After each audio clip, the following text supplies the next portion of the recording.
What's up, guys? Mindless again. Wanted to share some more pieces out of the collection, and these are pieces that I scored this past weekend in Las Vegas at TKI 2016, the Tactical Knife Invitational. Similar to the Blade Show recap and the Gathering recap, I kind of just wanted to share how the weekend went and how it's set up. I'll give you a little insight into what TKI is all about for those of you who've never been there. This was my first TKI, and it was a very, very different experience than what I thought it would be. But nevertheless, an awesome, awesome time. So, and great people. So, what you're looking at, these pieces here are scores from the weekend. And I kind of want to go over them just real quickly, like an overview real quick. And then I'll do a video on some of these pieces individually because they absolutely deserve that level of attention. But I just wanted to kind of, fill you in on what went down at Caesar's Palace. So, TKI, the Tactical Knife Invitational, happens once a year, right in the beginning of the year in Las Vegas, and it's a very different type of show. The makers that attend are invited to the show by the people holding the event, and there's a limited amount of number of tickets available. So I think there was somewhere in the neighborhood of about 150 to 200 knife collectors and connoisseurs that were able to attend. And they do it very differently. It's a very short show. It started at 6 p.m. and by 10 p.m. it was over. Obviously, socializing and trading goes after hours, but for all intents and purposes, it's a 4-hour knife show that you have to travel to. So it's not like Blade Show where you're hanging out and making friends and kind of chatting and have a lot of time to look at the open bids. I mean, from the jump, it's on. You're there to score knives, and it's very obvious that's what's going on. However, in order to run an event that's so short, so efficiently, the guys holding it, 50/50 Productions, have kind of structured it in a very different way, something that I've never experienced before. So when you arrive, you get this bag, and inside the bag is this booklet, and it's very different. They give you, your tickets for next year, obviously. Sorry about that. This is the time and basic rules of the game. So what time the silent bids open, the lotteries, end, and all that good stuff. And then you get to basically a breakdown of how it works. And then you get these tickets. Each maker has an entire page in the book. It comes pre-printed with your name. And for example, this is Birch's. The reason there are tickets left is they didn't have this many lottery pieces. So however many lottery pieces, each bag is labeled 1 through X. And you put your corresponding piece on that maker's table in that particular bag. And at the end of the lottery time, they basically pull your name or not, and you're lucky enough to win the lottery. While that's going on, they also have open bid pieces that are a little bit more complex. And then they also have silent bid pieces where you don't know what other people are bidding. So it's very, very busy. And basically from 6 p.m. till 9 p.m., it's all about lotteries. And you're running around, you're putting your name in every lottery that you want, the piece you want, but effectively you put it in every bag because they're all amazing. All the makers there are at the top of the game, the most relevant makers. However, that being said, I personally think there should have been other makers there as well, but that's my opinion. Whatever. But the 25 guys that were there were unquestionably outstanding makers. So lotteries wrap up. You kind of run around. It's like a mad dash. You basically have 5 or 10 minutes to find out if your name was pulled at these 25 tables. And imagine the floor is set up in a way where it's you enter here, and then the tables are running along the edge of the room, and then the center is just seating with food and drink. They had a bar and all that good stuff. But you basically are running around to all the makers around the edges and seeing if you got chosen. And that's where it starts. Now, as soon as the lotteries end, it goes into, I think, a half an hour later, it's the silent bids end. And then at 10 p.m., the open bids end. So that hour from 9 to 10 p.m. is pretty intense. And it's, to be honest with you, it was exceptionally fun. I mean, I was feeling it. You're kind of got a couple cocktails in you, and you're running around, and it's awesome. And then the cool part, too, about TKI is the other attendees, other collectors, are all guys that we kind of know each other, and they're all spread throughout the nation and the world. And it's an opportunity to kind of hang out with them and let the inner child come out and run around and bullshit and have a good time. Forgive my language. But it's a much more intimate type environment than like a Blade show or even the Gathering, which the Gathering compared to Blade show is like a private party. This even takes it further. So let's get into what I got. So at 9 p.m., the lotteries are chosen. A lottery means you don't just win the knife and get to take it. You have the chance or the option to buy the knife. You've been chosen. So I walk around the entire room, and literally, it was pretty hilarious. So I started this way. I went around, didn't get chosen, and went all the way back here. And the last table literally was Walter Randolph, who you guys know I love. If you look back, you'll see videos. But I love his work, and I specifically love the Wyvern. So I walked by the table, and boom, my name was pulled for this bad boy right here. Gorgeous example of the Wyvern. He calls it the S pattern, titanium, Timascus pivot collar, Timascus pocket clip that he's done differently. It's very high polish, but an absolutely gorgeous example of a Wyvern. So, I mean, at that point, I was just over the moon. Honestly, in 4 hours, if I had scored just one knife, I would have been stoked. Honestly, no doubt, no joke. So I end up getting that, and let's rewind a little bit too. You know what? I'll go earlier then. So while we're waiting out front to get in for the 6 p.m. go time, Kevin Foster from Foster SoCal Knives and Tom Mayo both approached me and said they had a present for me, which I was not expecting, and I'm truly honored. So Tom and Kevin, I'm stoked. Thank you guys again. And they handed this to me, and I wanted to share this with you. Let me just wipe it down, sorry. And what they gave me was a fixed blade. Let's get it to focus. It's got Tom Mayo's whiskey logo, the reverse logo. On the other side, Kevin Foster's name in reverse as well. And what blew me away was at the bottom, they inscribed my name in reverse on there. So stoked to have it. Beautiful fixed blade. The handle material is made of cashcarta. It's basically US dollar currency shredded and turned into a micarta, and it's gorgeous. I'm just honored. I really appreciate it, guys. So I thought I'd share this with you. A Mayo Foster collaboration fixed blade, personalized with my name. So that's how I started the evening. So I mean, honestly, at that point, it was like, oh my God, this is the greatest show ever, and awesome. Just blown away. Truly, truly grateful. So back to lotteries at 9 p.m. This is the piece that I scored, so we'll just leave that open. A gorgeous Wyvern. Now, so at that point, at 9:15, basically you have to decide, like, am I happy where I'm at, or am I going to go for an open bid or a silent bid? At that point, I wanted to take a shot at a silent bid, and I went after Derek Monroe did a sigil with a Jeremy Horton grind. Gorgeous piece. Put in for that. Ended up losing that piece by $500, which just kind of pissed me off. But either way, didn't get it. Ran over to the Sinkovich table, went on the open bid, came in second to somebody else. I think it was like John Uckman or some, like basically, you know what, honestly, I can't remember, but the number was way bigger than what I put on, so they definitely deserve the piece. So now all that's left are the open bids. And this was a piece on Gus's table that I saw. It was he made a special 10th anniversary Stampede SLT, and it's zircotai, Damasteel bolsters, and Damascus blade. Just an absolutely gorgeous knife. When I do the video for this piece, I'll compare it to the regular Stampede. It's double thick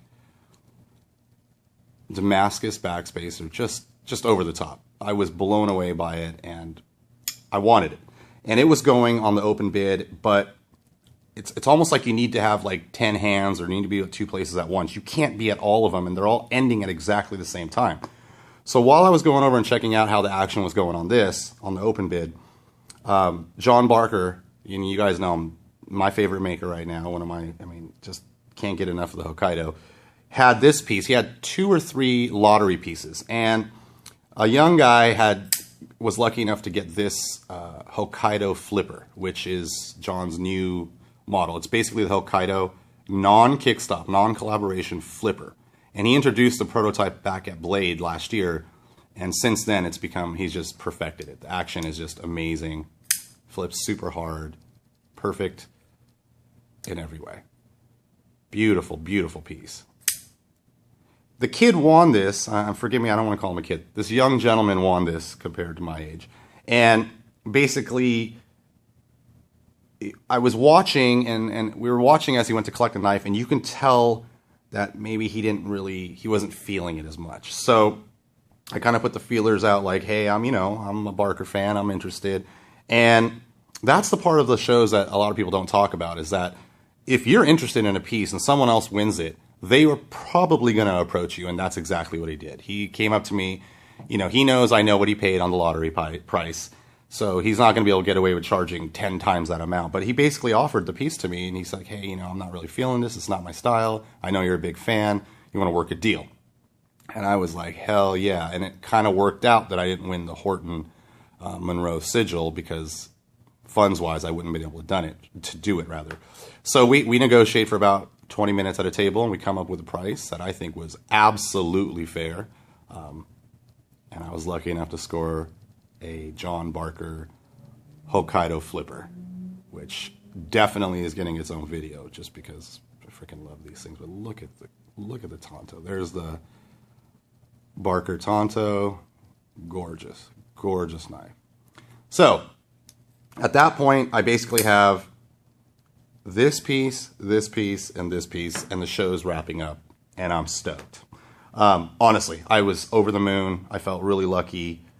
Could not ask for more. I basically scored 3 knives in less than 4 hours. Amazing to me, truly, and I loved it. Now, I started sniffing around to see what happened here, and is it possible, who got it, and lo and behold, I think it was Recon 1 got it. And immediately, Sako knew that I was eyeing this piece, and he offered it to me, so I jumped on it.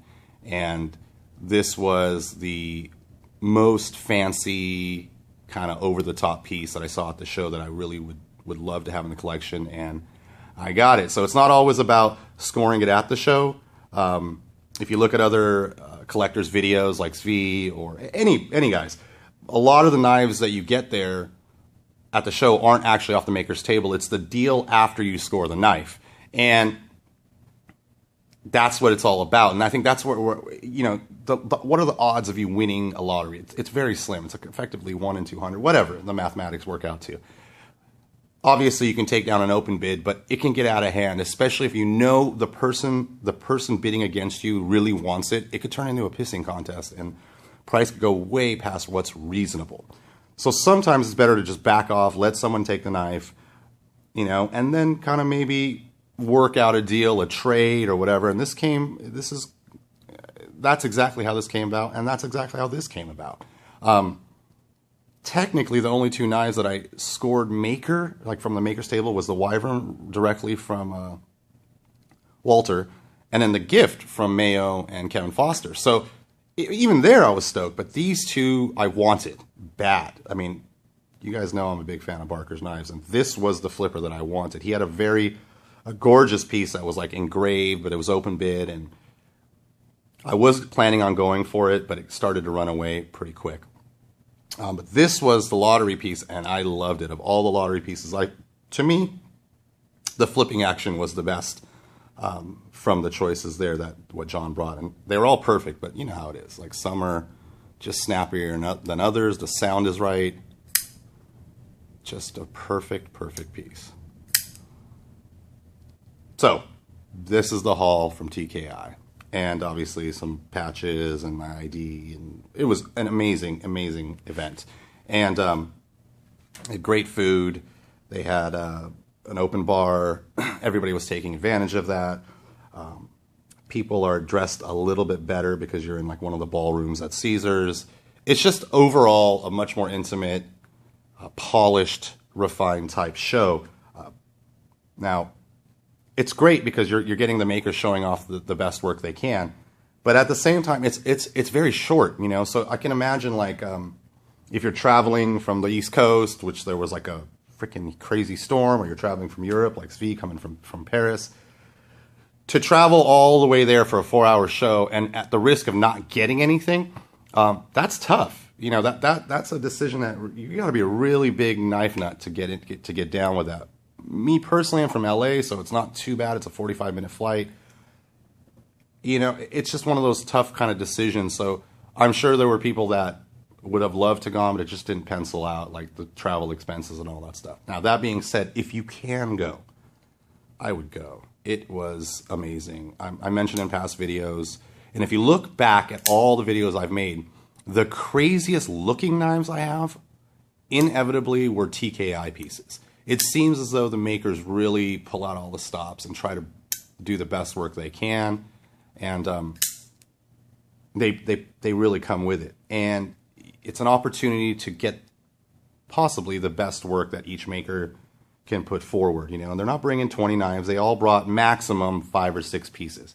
And, you know, specifically Todd Rexford, he had this ridiculously intricate piece. And to just hear him explaining the process of how he made it was just exhilarating. I mean, amazing piece. And congrats to the guy who won it. It went for big coin. But I think worth it. Probably the most insane build I've ever seen on any knife ever was the unnamed piece. It had like 6 or 8 like Damascus pieces floating over a spine. If you check out Todd Rexford's Instagram, you'll see that there. But just an amazing piece. Big coin.